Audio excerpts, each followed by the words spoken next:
너무나도 유명한 사랑 손님과 어머니의 줄거리를 한번 정리하면서 본문도 같이 읽어보도록 하겠습니다. 얘는 뭐가 중요하냐? 일단 시대적 배경 중요하죠. 그 다음 시점이 중요하고요. 그에 따른 주제의식 중요합니다. 자, 그럼 한번 보도록 할게요.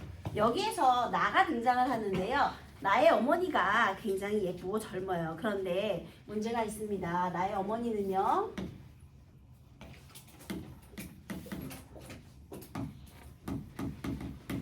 24세의 젊은 과부예요. 과부가 뭐죠? 아빠가 어떻게 된 거야? 죽었어요. 그런데 심지어요 1년 만에 돌아가셨어요. 결혼한 지 1년 만에. 나는 금년 6살 난 여자아이고요. 속도 위반. 아니 1년이니까 유복자. 뱃속에 있을 때 돌아가신 거야. 나 임신 중에 아빠 돌아가신 거야. 6년이 흘렀다는 거야. 이거 이제 6년에서 20, 28. 너 도대체 내가 어떻게 몇 생각이 살에 일난 거야? 들었나? 야, 니네 나이 때 벌써 과부가 됐다는 거 아니야, 얘들아? 진짜 속도 지금 위반. 니네 과부야. 태교야. 그런데요. 얘기했지 뭐. 네, 여러분들 이게 너무 젊잖아, 그치? 그럼 뭐 1년이나 뭐 연애했는데 뭐 그랬겠니? 아무튼 그랬는데요. 이제 그래도 나 엄마랑 행복하게 잘 살고 있었거든요. 근데 문제가 어느 날 새로운 문제가 생겼습니다.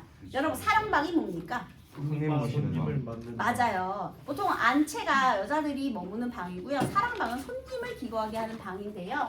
우리 사랑방에 사랑 손님이 들어온 거예요. 그런데 사랑 손님이 어떻게 해서 들어오게 됐느냐? 일단 우리 아버지가 있었을 거 아니에요? 아버지의 친구였대요.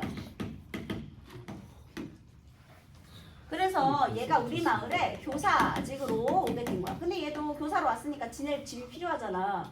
근데 아무데나 가기는 좀 그렇고 또 우리도 마침 사랑 손님이 세를 주면 이게 되잖아요. 그러니까 겸사겸사 해서 이렇게 오게 된 거죠. 그래서 이제 이렇게 오게 됐는데요. 아버지 친구면 어머 나이 또래가 비슷비슷하겠네.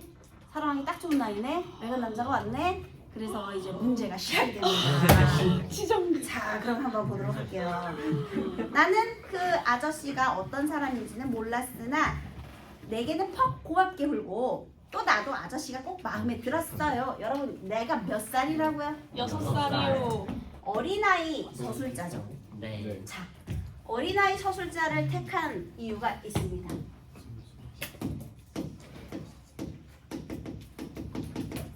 만약에 사랑 손님을 주인공으로 설정해 볼까요?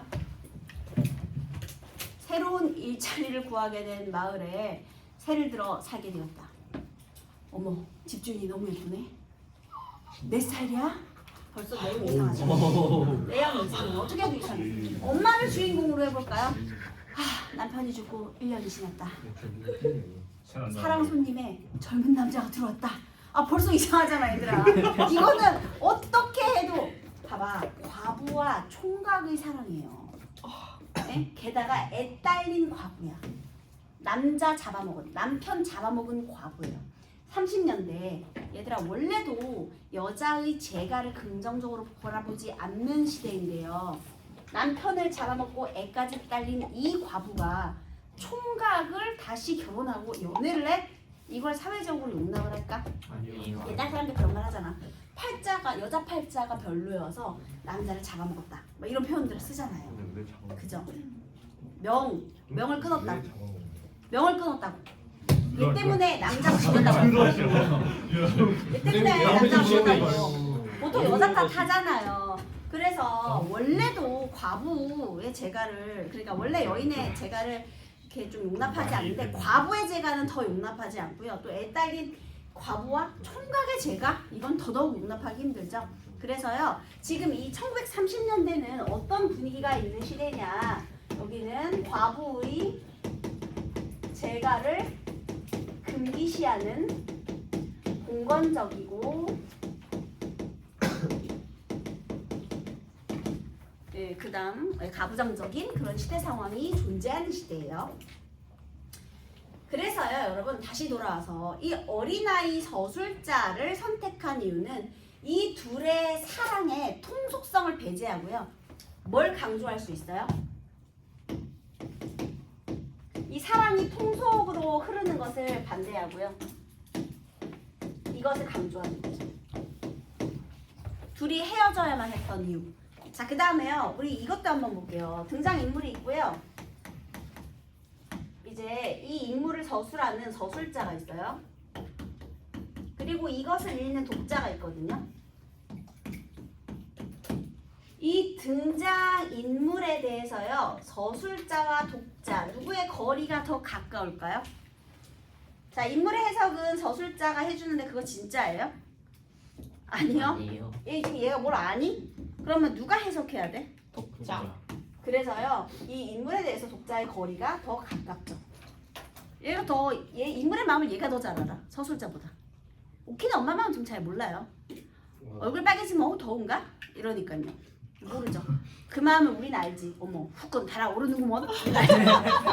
근데 지금 보자. 그러니까 이제 무슨 말인지 알겠죠? 인물에 대해서 누가 더 잘 알아? 독자가 더 잘 알아요. 자, 그래서 다시 볼게요. 그 다음에 어른들이 저희끼리 말하는 것을 들으니까 그 아저씨는 돌아가신 우리 아버지와 어렸을 적 친구라고요. 어디 먼데 가서 공부를 하다가 요새 돌아왔는데 우리 동네 학교 교사로 오게 되었대요. 우리 큰 외삼촌과도 동무인데 이 동네에는 하수도 별로 깨끗한 곳이 없고 해서 우리 사랑으로 와 계시게 되었다고요. 우리도 그 아저씨에게 밥값을 받으면 살림에 보탬도 되고 좀 한다고요. 이렇게 들은 얘기를 전달하고 있죠. 그 아저씨는 그림책이 얼마든지 있어요. 내가 사랑에 가면 그 아저씨는 나를 무릎에 앉히고 그림책들을 보여줍니다. 여러분, 그 아저씨가 얘를 무릎에 앉힌 이유는 뭐예요? 변태라서 점수 아니시라고. 따려고요. 아, 호감. 애가 귀엽잖아. 또 가끔 사탕도 주고요. 어떤 날은 점심을 먹고 살그머니 사랑에 나가보니까 그때야 점심 잡수어요. 그래, 가만히 앉아 점심 잡수는 거 구경하고 있노라니까 아저씨가 바로 유명한 대사 이거 나오죠. 오키는 어떤 반찬을 제일 좋아하나? 하고 묻겠지요. 그래, 삶은 달걀을 좋아한다고 했더니 마침 상에 놓인 삶은 달걀을 하나를 집어주면서 나더러 먹으라고 합니다. 자, 여러분, 여기서 사랑 손님이 너의 페이보릿 반찬이 뭐니? 라고 물었어요. 그러니까 삶은 달걀이라고 하네요. 자, 그 다음에 이 사랑 손님이 오키에게 삶은 달걀을 준 이유는 호감의 표현이겠죠? 네, 그랬어요. 자, 그 다음에 나는 달걀을 먹으면서 아저씨는 무슨 반찬이 제일 많나오? 하고 물으니 나도 삶은 달걀 하겠지요. 자, 얘는 이 사랑 손님은 정말 삶은 달걀을 좋아했나요? 아니에요. 그냥 오키가 그렇게 말하니까 오키에 대한 호감으로 그렇게 말을 한 거예요. 나는 손뼉을 짤깍짤깍 치고 나와 갔네 어머니에게 알려야지 하면서 일어나니 그러지 말어. 여러분, 왜 그러지 말어 했을까요? 부끄러우니까. 그치? 내가 좋아하는 거 뭐하러 말해. 부끄러워. 이런 거지 얘들아. 그죠? 그래도 나는 한번 모함을 먹은 다음에 꼭 그대로 하고 마는 성미지요. 그래서 앞마당으로 뛰어들면서 그러니까 괜히 귀찮게 할까봐 하지 말라고 했는데 어머니 사랑 아저씨도 나처럼 삶은 달걀을 제일 좋아한대 하고 소리를 질렀지요.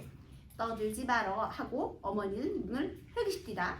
그러나 사랑 아저씨가 달걀을 좋아하는 것이 내게는 썩 좋게 되었어요. 그 다음부터는 어머니가 달걀을 많이씩 사게 되었으니까요. 아하, 이 사랑 손님은요 그냥 오키가 좋아한다고 해서 좋아했을 뿐인데요. 어머니는 이 삶은 달걀을 통해서요 아저씨에 대한 호감을 드러낸 거죠. 챙겨주는 거지. 만약에 정말 꼴도 보기 싫은데 어쩔 수 없이 돈 받아야 돼가지고 사랑방에 머무르게 하는 거야. 그러면 달걀에 달 들어간 건 하나도 주지 않을걸? 그치? 달걀 요리를 아예 다 빼버릴걸? 정말 싫었다면? 그런데 일부러 달걀을 많이 샀다? 아저씨를 챙겨주고 싶은 마음이 되겠습니다. 네, 그 다음에요. 그뿐 아니라 아저씨에게 놀러 나가면 가끔 아저씨가 서랍 속에서 달걀을 한두 알 꺼내서 먹으라고 주지요. 그래, 그다음부터는 나는 아주 실컷 달걀을 많이 먹었어요. 나는 아저씨가 아주 좋았어요.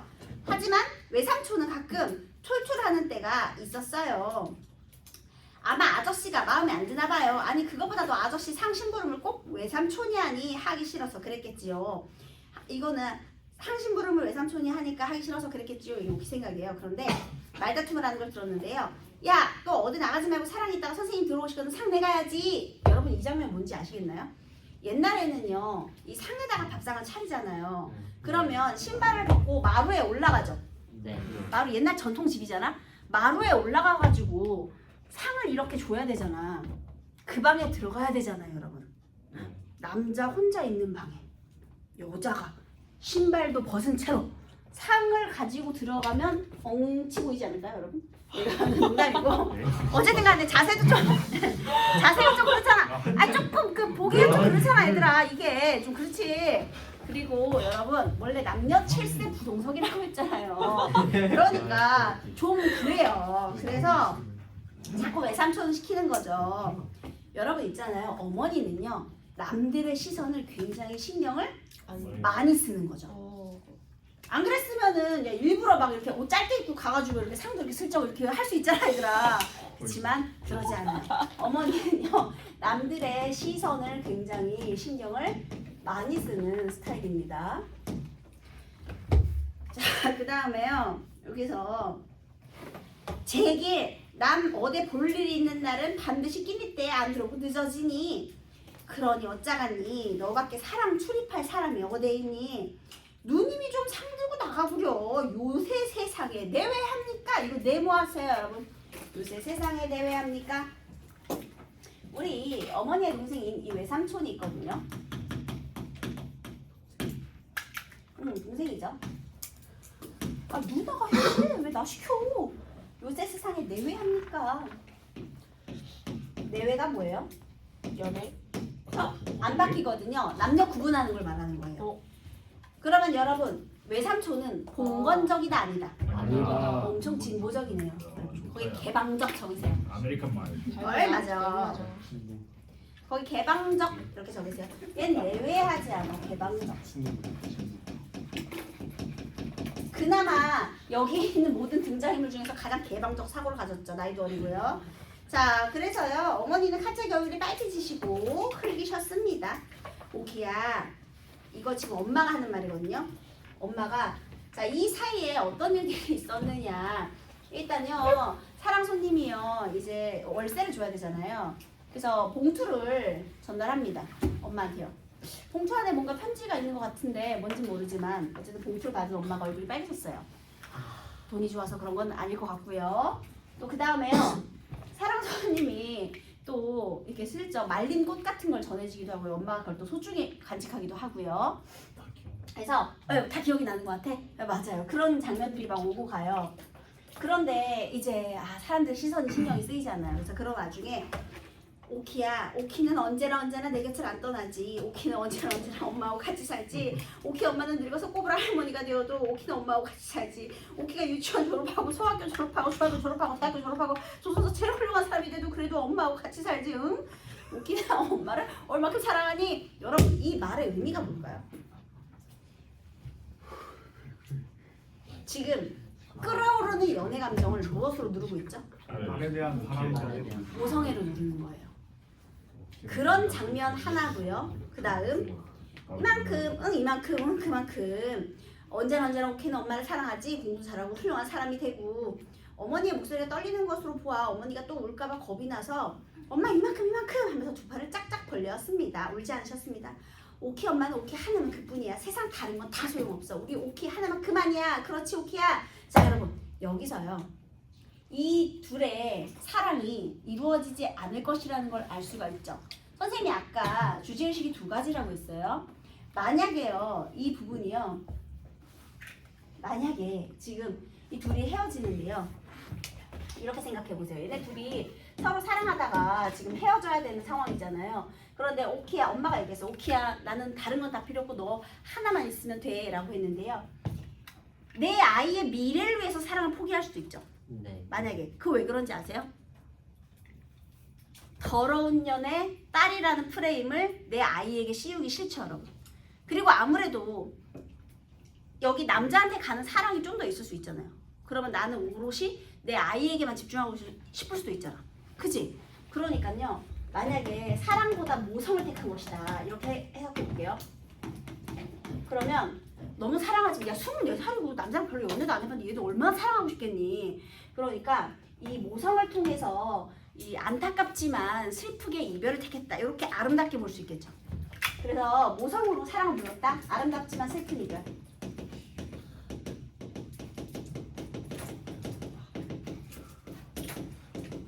이별의 안타까움이 되는 거죠. 자, 그런데 만약에요. 이 모성에 의한 마음보다 지금 이 본관적인 관습 있죠. 얘 때문에 헤어졌다고 해볼게요. 내가 사랑보다는 인습을 선택한 것이다. 물론 얘들아 이거는 이렇게 그 분리해서 생각할 수는 없어요. 둘 다야, 둘 다. 모성도 있고 인습도 있고 하니까 물론 선택을 했겠지만 그래도 결국 하나만 경우를 나누어서 한번 생각해 볼게요. 그러면 이때는요. 이 본관적인 과부의 재가를 좋지 않게 보는 이 본관적인 인습에 대한 비판의식이겠죠. 둘 다 비슷하지만 조금은 달라요. 그렇죠? 그렇게 두 개를 다 생각해 보도록 하겠습니다. 그래서 꼭 껴안고 자꾸만 안아주었습니다. 그 다음에 이제 새 것을 입히면서 옷을 새 걸 입히면서요. 풍금 옆에서 새로 달린 하얀 손수건을 꺼내어주며 이 손수건 저 아저씨 손수건인데 갖다 드리고 와. 손수건만 갖다 드리고 와. 말씀하셨습니다. 손수건을 들고 사랑으로 나가며 손수건 접이 속에 무슨 발깍발깍한 종이가 들어있는 것처럼 생각되었습니다만은 펴보지 않고 갖다가 주었습니다. 아저씨는 방에 누워있다 벌떡 일어나서 손수건을 봤는데 그러니까 답장이 온 거잖아요. 웬일인지 아저씨는 이전처럼 다 보고 빙그레 웃지도 않고 얼굴이 몹시 새파래졌습니다. 아마 거절의 내용 들어있겠죠. 그리고는 입술을 지근지근 깨물면서 수건을 봤다군요. 나는 어째 이상한 기분이 들어 아저씨 방에 들어가 앉지도 못하고 되돌아서서 안방으로 왔지요. 눈치는 있네. 그런데 엄마가요. 풍금 앞에 앉아서 그 무엇을 그리 생각한지 가만히 있더군요. 이윽고 엄마가 풍금을 타셨거든요. 여러분 여기서 또 풍금의 역할도 중요해요. 내가 그동안 엄마한테 풍금 연주해달라고 했거든요. 풍금 뭔지 아시죠? 이렇게 페달 밟아가지고 공기를 집어넣어가지고 소리를 나게 만드는 악기인데요. 피아노 같은 거예요. 엄마가 풍금 잘 안 타요. 왠지 아십니까? 아버지를 떠올리는 매개체가 되기 때문에. 그래서 엄마에게 있어서요. 이 풍금은요. 아버지에 대한 그리움이었어요.